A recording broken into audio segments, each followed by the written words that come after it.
शादी के बाद भी बाबा के रूप क्यों धारण किया है? I think they are talking about this colour shawl. ये तो मैंने वही बताया ना, लेकिन ऋषि लोग भी तो इसी कलर का पहनते थे फिर भी शादी के बाद भी। हम तो नेक्स्ट लेवल पे क्लास में चले गए, अब हम तो प्रोग्रेशन हो गया हमारा। राइट।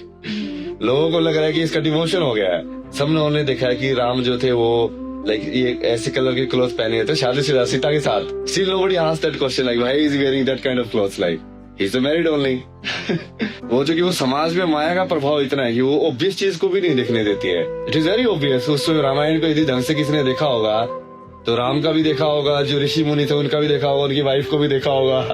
तो किसी ने क्वेश्चन किया कि तुम तो गृहस्थ थे, लाइक क्या हुआ? जो कि वो एक्चुअली वो गृहस्थ और नॉन गृहस्थ की बात नहीं है ना, वो क्लैरिटी की बात है। तो इसीलिए तो बहुत टाइम तक मैंने वो शादी का तो करता ही नहीं था ना मैं, लेकिन घर वाले बोले तब भी, क्योंकि मैंने जितना देखा ना मुझे ऐसा लगा कि यार ये सब तो अनहैप्पी है शादी करके, वो हो ही नहीं सकता। जब मन स्थिर किसी एक स्त्री पे हो ही नहीं सकता तो तुम नाटक क्यों करना है एक साथ रहने का? पहले तो समझ में आए ना कि हाँ भाई लाइक होता क्या है।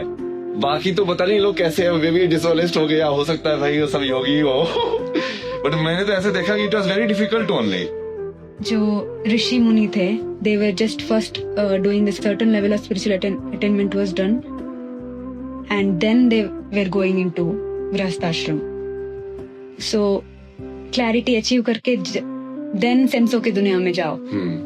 फिर तुम बेसिकली जहाँ से रिट्रीट होके आए हो उसकी सेंस बनाओ कि वो माया कंपोज कैसे है। तुमने ये तो पता कर लिया और किस तरीके से वो बनी हुई है। पहले तो समझ में आए ना कि हाँ भाई लाइक होता क्या है, साथ में जीवन व्यतीत करना, एक दूसरे के साथ रहना, वो होता क्या है कि लाइक हम अपनी जो स्पष्टता जो है, अपनी साधना जो है, उसके नेक्स्ट चरण पे पहुंच गए हैं कि क्या मैं ये वाले संसार को भी मैनेज कर सकता हूँ उस क्लैरिटी के साथ। डिफिकल्ट है वो, सबसे ज्यादा डिफिकल्ट है वो, क्योंकि उसमें ऐसा है ना कि उससे वो मेरा नहीं रहेगा, वो तुम्हारा भी हो जाएगा। कि हम दोनों का वो क्लैरिटी होनी चाहिए, इंडिविजुअल आइडेंटिटी भी मेंटेन करनी है और फिर उस चीज के अंदर भी रहना है बराबर की नहीं तुम भी ईश्वर और मैं भी ईश्वर हूँ, लाइक। तो उसके लिए अलग टाइप की साधना है वो। जैसे राम को दिख रहा है कि हाँ भाई मैं तो सेल्फ रियलाइज्ड हूँ, मुझे एक्चुअली में किसी को कुछ नहीं है, but still he is following the rules.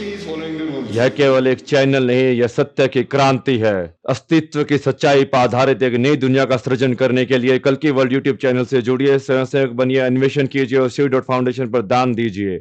एक साथ मिलकर हम धर्म को जागृत करते हैं।